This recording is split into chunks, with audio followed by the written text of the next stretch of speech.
Okay ka pala magluto eh. Kukunin kita sa birthday ko.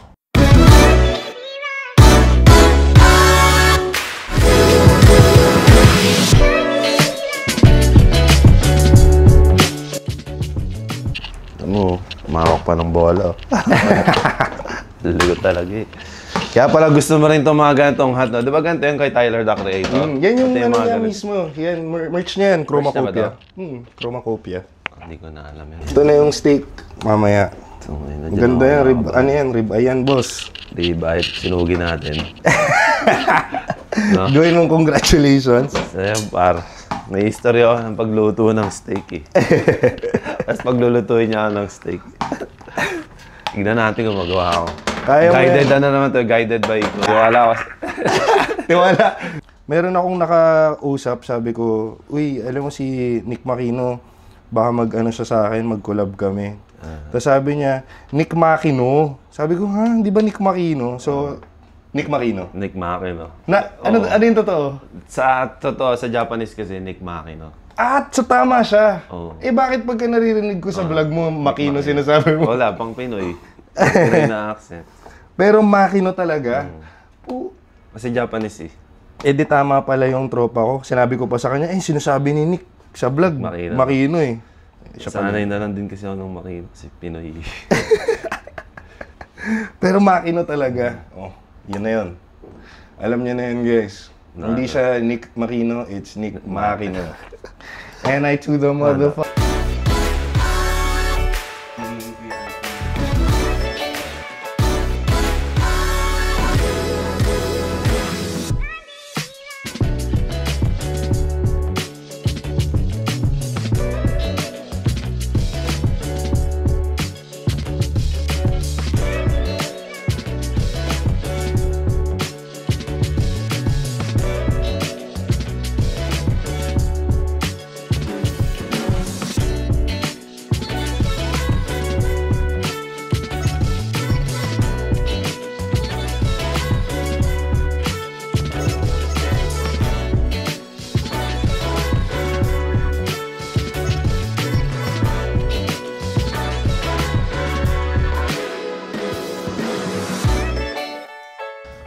Ayan na yung amatrisan. Tignan natin. Para, cheers. Cheers. Sana masarap. Tanga. Pwede na. Dahil so yan, di ba parang gusto mo yung arrabbiata? Mas gusto mo pa rin yun. Okay din to. Okay din, bago no? sa panlasa ko to yun. Pero yung trip mo kasi yung arrabbiata, may hipon eh. Iba yun eh. Kagi pero masarap siya. Iba yung lasa ng guanciale pag dinaluan ng red sauce tas nasa pasta, parang gano'n. Alam ba ibig sabihin nun? Al dente. Yung medyo matigas pa siya. Hindi siya yung malambot. Actually, yun yung gusto ko sa mga pasta eh. Pero anong palasog na eh, malapit na palasog. Parang ano siya, parang al dente. Inulit mo. Kina-joke yan. Gagawa ka pa ng ano men ah? Steak? Okay na ako, alis na kami, nakakain na ako eh. Pag-usapan nga natin yun. Hindi, naalala ko kasi yun, kahit ako naalala ko yun ng pandemic. May... Parang sinubukan nyo magbenta ng ano, no? Hindi, nagpa-promote sa akin yung steak. Nagpa-promote sila. Akala ko parang ininegosyo nyo yung... Hindi. Nagpa-promote siya yun. Nag-trending. Sa maling paraan nga lang, pero trending pa din. Parang ano lang siya, lang siya, side quest na Nick Makino. Pero mahilig ka ba talaga magluto? Actually, oo. Bata pa lang ako na parang lagi ako nakatingin sa nanay ko, nagluluto, ganun. Ganun. Tapos nasubukan ko siya. Since nag-aral nga rin ako, nag-HRM ako eh. HRM ka? Saan ang HRM? Lyceum. Pero di ba tinapos? Sa Lyceum. Ano to? Bago ka mag-States? Bago mag-States. Nung nalaman ko na mag-States, tumigil ko na ako. Nung nalaman mo ba mag-States ka, parang may inis ka nun? Na parang, ba tayo lilipat? Or excited kang mag-move? Excited ako mag-move. Excited ka. Kasi bagong buhay.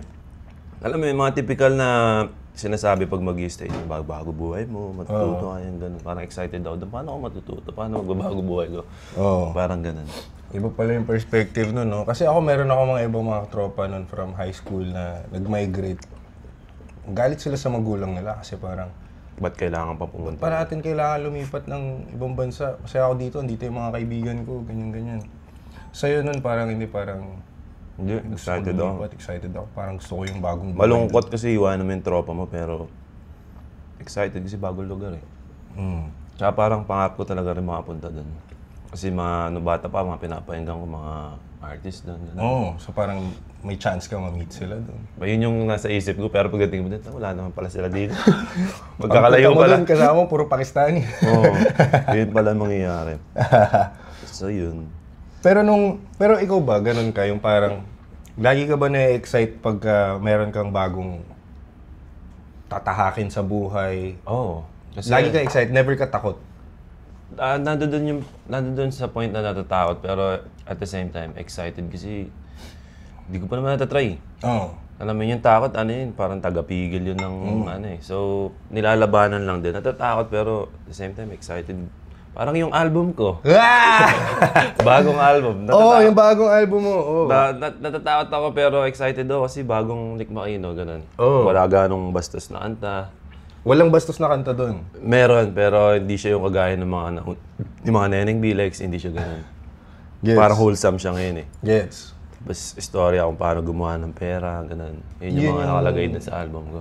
Yun yung themes. Yun, paano gumawa ng pera, ano pa? Ano pang mga tema? Hustle, parang 0 to 100, parang ganun. Tapos may onting sex songs pero hindi siya ganun kagaya, X-rated ng Neneng B. Actually, hindi nga X-rated yun eh, pero hindi ganun. Hindi, Neneng B kasi para sa akin, mga lumang joke na yun eh. Oo, di ba? Lumang knock-knock, parang ano ba yun, knock-knock joke ba yun? Hindi, pero parang mga joke yun eh, di ba? Actually, lahat yun Google lang yun. Yung mga Hindi, parang kasi narinig ko na lahat ng mga joke doon, karamihan eh. Pero ginawa mong kanta, tas pumatok. Actually, Google yun. Pero Google yun, promise. Yung mga, chicharong ka ba? Oo, narinig ko na yun. Kasi ingay mo pag kinakain ka. Oo. Ginoogle ko lang yun. Pero may tanong ako sa'yo, so yung Neneng B, si ano ba yun? Tungkol, sino si Neneng B? Actually, yun ngayon yung asawa ko. Pero na ginagawa ko yun, syempre parang... Kilala mo na siya nun, hindi pa? Hindi pa. Parang yun sa bubble gang talaga. Tapos pinagdaruan ko lang yung utak ko. Baga ano siya, di ba may mga movie na science fiction, mga gano'n, imaginary. Parang gano'n lang yung ginawa ko din. Tapos nagulat na lang ako, nag-trending siya. Pero hindi pa nga siya, parang May ko siya din, Raf. Drop siya May 4. Tapos sumikat siya November 19. At, medyo mahaba. Span of 5-6 months, gano'n. Paano mo tingin mo paano siya nag-viral? Twitter. Twitter. Ako yung una nagpa-thirst trap sa mga babae. Oo nga, sa Twitter. Sa Twitter dati, mga tinitweet sa akin, ay na mo, Nick Mahal. Ano yung parang bigla lang may gumawa? Alam mo ba yung kilala mo yung unang video na ano? Or parang nung nag-umpisa na siyang sumabog, kasi dyan ako curious minsan, lalo na sa mga TikTok trends, ganyan, di ba? Minsan may mga kanta na yung dahil naging TikTok trends siya, sumabog talaga, di ba? Minsan ako curious ako kung yung artist mismo ba, yung gumagawa. hindi naman sa kung sila yung gumagawa, aware ba sila dun sa pinakaunang video na Actually, di ko na alam yung pinakaunang video. Di ko na rin kilala kung sino. Pero ang unang video is parang nakatupis yung babae. Tapos nagbibideo sa salamin or ganyan. Thirst trap nga sa tas kanta mo. Wala pang TikTok nun. Tapos ngayon yung ibang tao, ginawa yun. Yun. Diba? Nauso siya. Wala pang TikTok nun. Hayop. Noong una pala yung thirst trap na mga hip-hop na So, diba Twitter? Twitter. Oh. Eh di, nag-pandemic, parang namatay na, tapos TikTok na, uso na yung TikTok. Bumalik ulit yung Neneng. Tumawid siya sa TikTok. Parang isang ikot pa, ganun ulit nangyari. Kinakanta, tapos thirst trap ulit. Grabe. Ganun yung... Pero hindi ko na maalala first video. Pero sa mga iba kong kanta, naalala ko yung mga first video. Minsan kami gumagawa eh. Tapos biglang nag-trend. Kagaya nun sa We Made It. Yung verse ni Floji, di ba may dance step na siya talaga. Tapos tiniktok ko yung tiniktok na ni Floji habang nasa kotse siya. Tapos sunod-sunod na. Sumunod-sunod siya. Ganun yung nangyayari. Kadalasan ganun nangyayari kahit si Heba Abi, yung una niyang pasabog, yung Downtown Kinalad. Kaya may ganun din yan eh. Parang hindi pa naman siya sikat nun. Tapos hindi pa nga siya sumikat. Nung sumikat nga yung trend na yun, hindi pa yun yung parang una niyang parang sakto lang yun eh. Parang na-introduce pa lang siya. Tapos after nun, nung lumabas yung album, saka pa lang siya talaga sumabog. Pero doon ako na-curious na parang Minsan ginagawa ng artist, minsan hindi. Parang, minsan swerte lang. minsan, kagaya ng sobrang solid. Sobrang solid. May mga nag-i-story sa akin, pinapailawan nila yung bote ng gin. Yan yung Hinebra song, di ba? Tapos, ginawa ko. Oo. Tapos yun, nag-trend. So, hindi rin ko idea. Kumbaga, idea Hindi rin ng ibang tao, no? Tapos simula nun, ang dami na nag-i-story sa akin. Every weekend, yun yung may cellphone, tapos iniilawan nila. Pagka lagyan may ng bote juice. sila ng gin, kulit. Sa parang tao rin talaga nagsasabi kung ano yung trip ng... Kung anong trip nila? Kasi, di mo masasabi parang, ito na yan. Like, ito na hit song ko, ito na yan. Tapos pag drop mo, Kanina kinikwento mo sa akin, di ba, na parang gusto mo ngayon tahakin ng pagbablog. Para sa akin kasi ang paniniwala ko rin dyan, no? Kaya pagdating sa vlogging or content creation, babalik ko lang dun sa pinag-usapan natin kanina na hindi tayo yung nagde-decide kung sisikat tayo or hindi, yung tao talaga yung nagde-decide, no? Na parang kahit gaano mo ka pagplanuhan yung mga bagay-bagay, hindi mo siya kayang pilitin no? Parang yung tao pa rin yung nagde-decide na, hindi, ito, trip namin to. Actually, parang ano siya like, di ba, sinipagan mo naman. Sinipagan mo ng todo, tapos ayaw pa rin. Parang in the middle of that path na tinahak mo, magbabago pa yung ano hindi pala lang dapat vlog. Parang sa'yo, di ba, short form dati. Hindi lang pala dapat short form, try ko nga long form. Alam mo yun, nagbabago. Kaya importante rin yung medyo tira ka ng tira din no? Talaga, pero swak. Alam mo yun. Hindi pwede yung yung tirang balagbag lang. Kasi dapat, baga parang kada tira mo, dapat sure. Alam mo yun, ginagawa yung Steph Curry, pag tinalikuran mo, alam mo, papasok. Alam mo, papasok. Ganun. Kaya kahit halimbawa, nag-upload tayo ng maraming video, naglabas ako ng maraming kanta, wala nakikinig, okay lang. Kasi di mo masasabi. Wala na pagsabi, tingnan mo yung Pogi. 1 year bago sumikat yung kanta. Si Pogi, ano yan? Yung, sige kayo na Pogi. 1 year yun? 1 year na yung kanta lumabas, ngayon lang nag-trend. Ngayon lang nag-trend.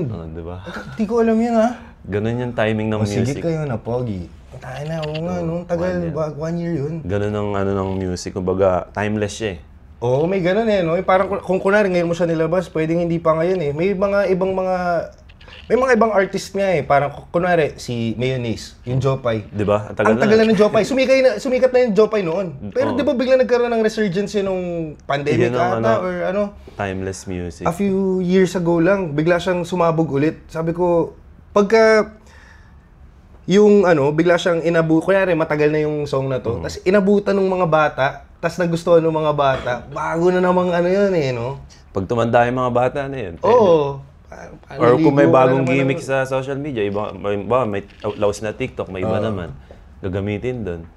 Kaya yun din ata game ng mga label, gusto nila nasa kanila yung catalog Kasi hindi mo alam kung kailan siya...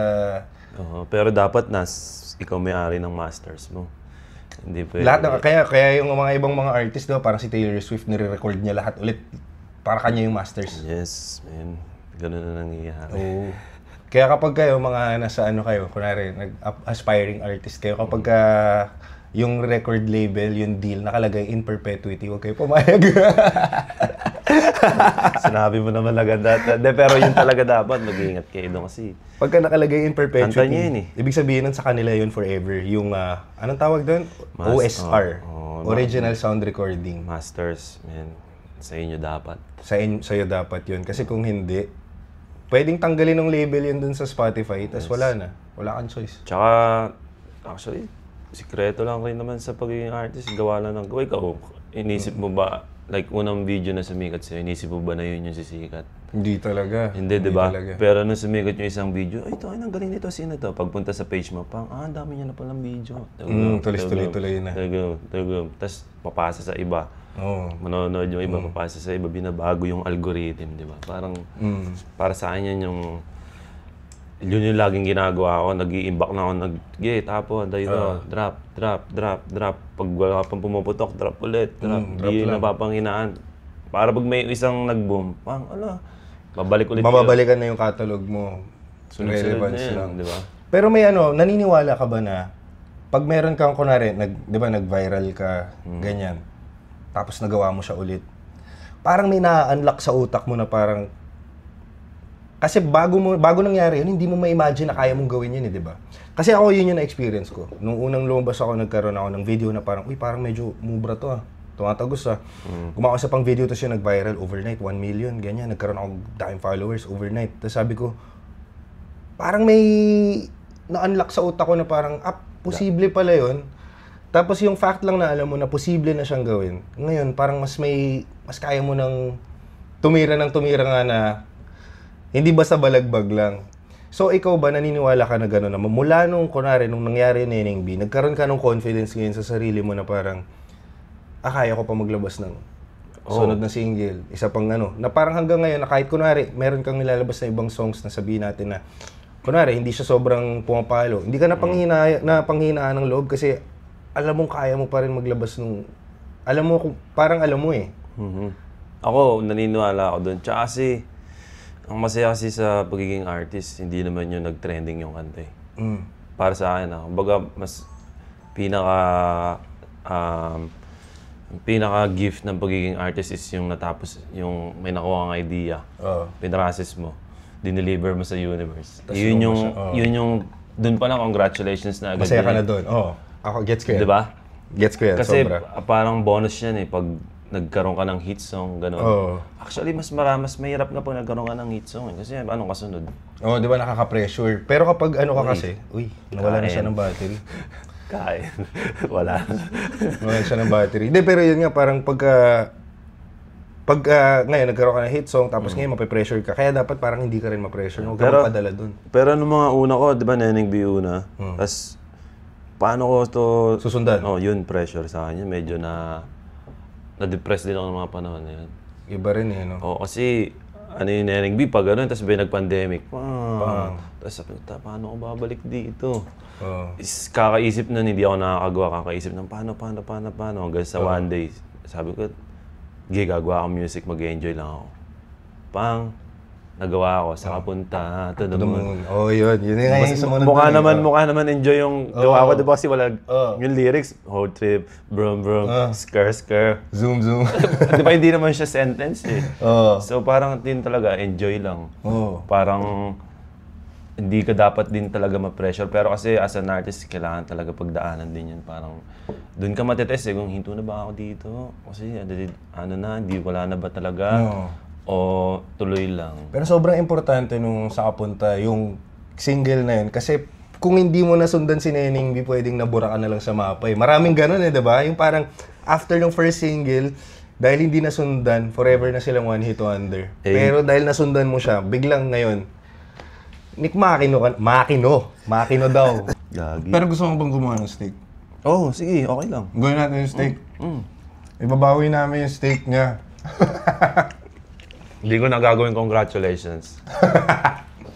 Guided by Ikoy na yun eh. Ako bahala sa'yo. Gagawin natin yan. Kung magkamali, kung mag-congratulations pa rin yun, akin na yun, hindi kanya yun, akin yun. Pinako na. Akuhin ko, ako mali. Kung sakali. May tagapagtanggol ako.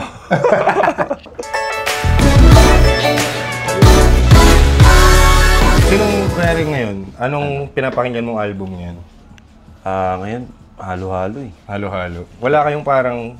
Pinapakinggan ko yung mga luma ni Wiz Khalifa eh. Ganun. Kulit. As in yung Taylor Gang days, yung mga Black and Yellow days. Pati yung yung back in high school. Back in Devin, go to high school pala, mga ganun. Yung kung hindi pa marami tattoo niya nun eh. French inhale. Mga ganun. Nagkasya naman. Saan yung mga garlic natin? Wala tayong ganun. Ito, wait lang. Wala, nakakabahan tuloy ako. Hindi naman ganun ka, yan. Pwedeng mag-focus ka muna, lutuin mo yan. Hindi. Pagkatas niya lutuin, ipaparest natin. Tapos natin saka tayo maglalagay ng garlic, butter, ganyan. Sa pan. Para babalik na lang natin siya. Ganun pala yun. Pero ihahanda ko na ngayon para mamaya, hindi mo na siya isipin. Nakakabahan ako eh. Ang bahan, boss. Dito lang naman ako. Bango ng steak mo. Bango ng steak mo. Okay. Pero isa lang yung binili ko nito, men. Hindi tayo pwede magkamali. Okay lang yan. Walang take two. Bigat ba yan? Press. Sakto lang. Ngayon yung saktong bigat lang na para lapat na lapat siya. So magluto ng steak, ikaw yung okay? Tuturo ko sa'yo. Relax ka lang, huwag ka masyadong stress. Kasi malaki naman yung steak natin eh. Salamat sa tips, Nick. Alam mo ngayon, never pa akong natutong magluto talaga ng steak. Buti dumating ka sa buhay ko. Yes. Tsaka ito talaga, ano ba tawag dito? Hindi alam. Chef press. Chef's press? Chef press. Ayun, the chef press. Chef press, kailangan mo yan talaga kasi para magpantay ilalim. Pero ang maganda dito sa chef press na to, hindi siya ganun kabigat. So hindi niya pinipigay yung juice. Yeah. Galing this.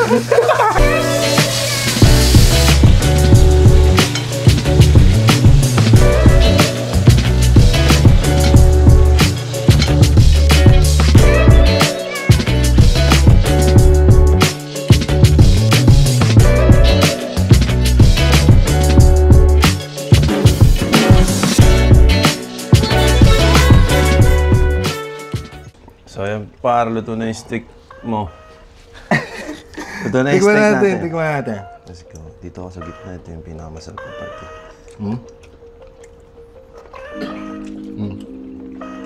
Okay, ma'am. Siya yun, siya yun. Ang overcook pa rin. Akala ko mababawi ko na si Nick. Ano, sound trip tayo? Tara. Tara.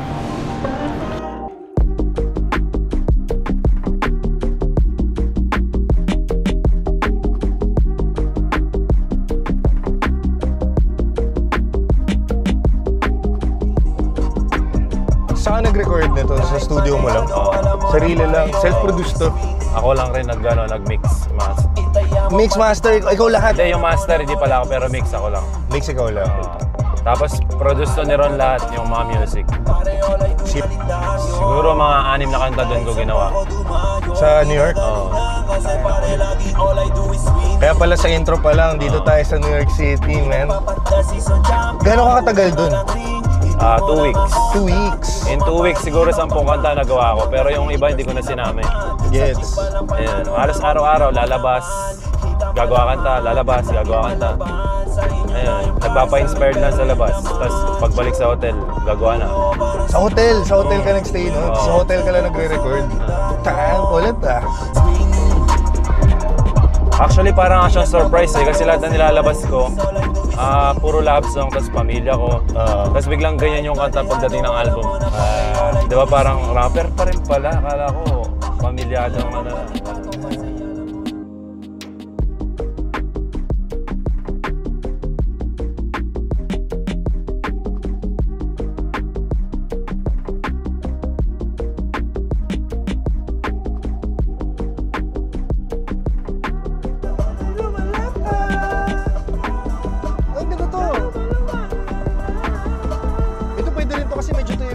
Hindi pa kita narinig magpalseto eh. Kaya? Marami surprise nga sa album eh. Lakas ng trip mo dito ha. Magpalseto. You did you. Oo, yan. Ano ibig sabihin AYG? Ang iyong ganda. Ang iyong ganda. Meron kasi akong kanta, KG, kay ganda naman. Kay ganda. So parang ito yung part 2. Ito last song, parang sinakatout ko na lahat ng mga importante sa buhay ko. Mga gumawa yan. Thank you song, gano'n. Okay. Uso yun sa mga mga hip-hop tracks, albums. At saka hindi mahirap eh, kahit hindi mo sabihin magugustuhan ng ibang tao, yung magugustuhan ng sarili mo. Yun talaga. Kagaya ako, hobby lang naman mag-rap eh. Pumasok yung business. Sobrang hirap ng transition nun. Madidepress ka kasi nga, dahil na kailangan ko na itong gawin, dati trip ko lang ito. But ngayon kailangan may oras. Dati parang bahala na, dito lang, bang. Ito. Ngayon, siyempre may trabaho, may pinalit na pera, nagiging business na siya. Totoo. So, yun yung isa sa mga nagpapahirap sa utak ng mga artists. Kasi hindi na siya as pure when you first started eh. Nung umpisa tayo, may pangarap lang tayo, tapos nandyan na. Bahala na, no? So, yung music mo parang totoong-totoo. Yung wala kang hindi ka takot na mag-fail siya, hindi ka takot na mag-ano kasi parang Wala pa eh.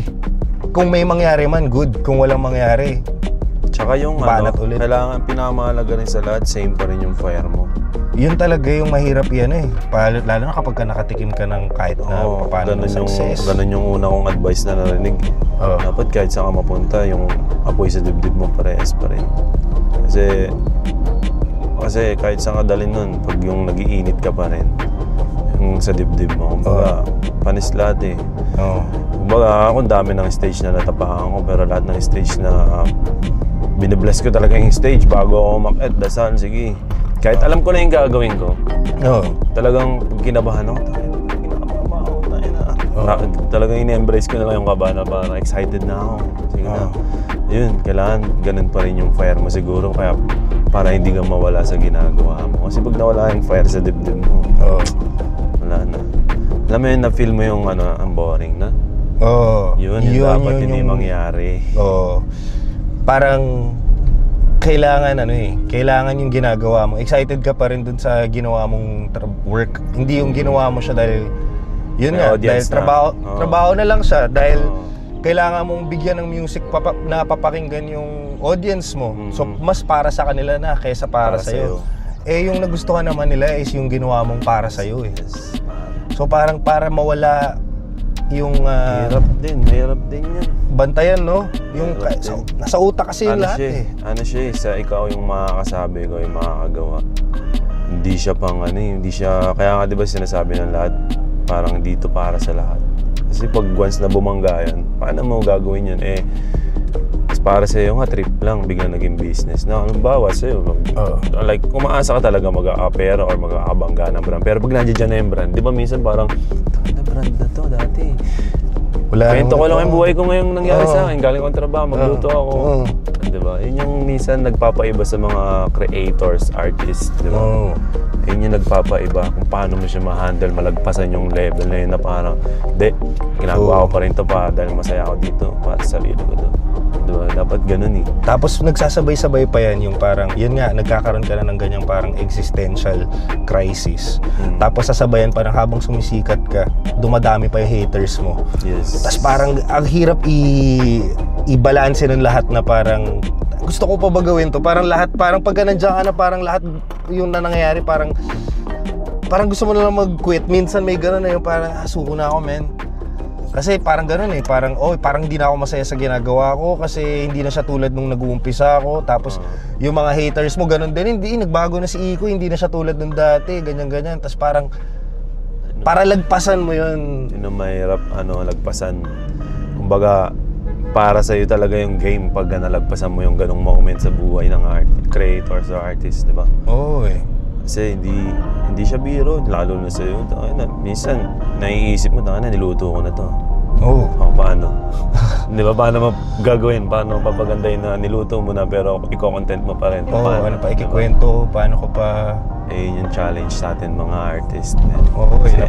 Actually, sa'yo, art din yun eh. Kumbaga, pagluluto, art yun eh. Di ba?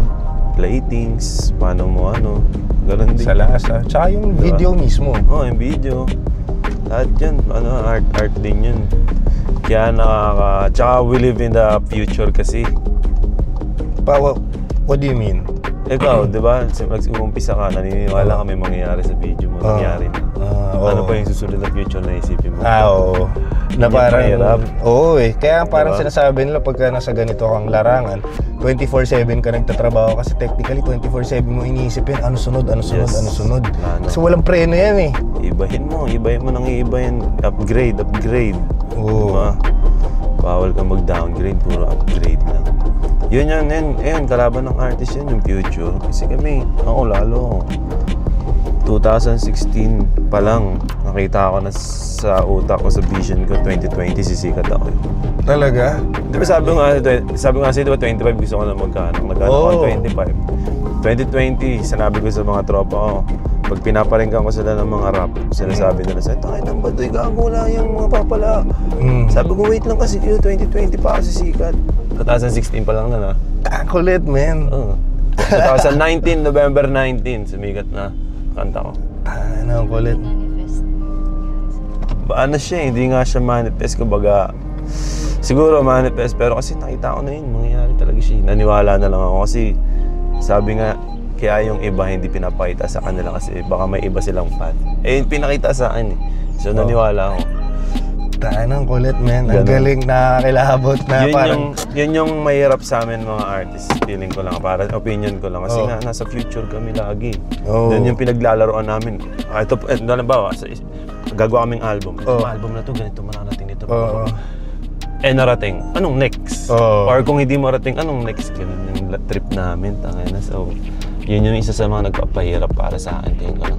Tama. Hindi lang ako yun, sure. Feeling ko sa mga artist din. Yun din isa mahirap pag artist ka na. Anong purpose mo? Minsan yun din yung problema ko eh. Parang, kasi syempre nagluluto lang ako sa internet. Hindi naman ako gumagawa. Well, gumagawa rin ako ng kanta, pero hindi ako kilala para doon. Pero kasi kapag meron kang kanta, or gumagawa ka ng kanta, nagiging ano yun eh, nagiging malalim yun sa mga tao. Pero ako nagluluto lang mga sa internet, nagpapagutom lang ako sa gabi. So parang hindi ko, ano ba talagang purpose nito? Tapos, biglang minsan may makikita na lang ako na may restaurant na na-inspire dun sa isang ginawa kong dish na sinama nila sa menu nila. Na parang, diba? Para sa akin, may silbi pala ako. Parang, may purpose pala yun na parang pagkaganawa. Or parang meron pang ibang mga tao na inspire na magluto or gumawa ng sarili nilang content or magano na parang, kasi ibang tao na parang nabago yung buhay nila kasi umubra. Biglang, kasi nakita ko kay Iko yung ginawa ko tapos nakuha nila yung first viral video nila. Tapos parang, wala lang, nakakatuwa lang na. Yun talaga yung dapat meron kang purpose kasi mahirap. Nung gas eh, yung purpose mo eh. Ingat dapat yung susunod, basta totoo ka lang sa sarili mo, wala kang tinatapakan tao. Darating. Consistent. Darating. Ayun na, hindi pwedeng hindi dumating kasi tama ginagawa mo eh. Diba? Pag may mali kang ginagawa yan, baka hindi dumating. O malate ng dating.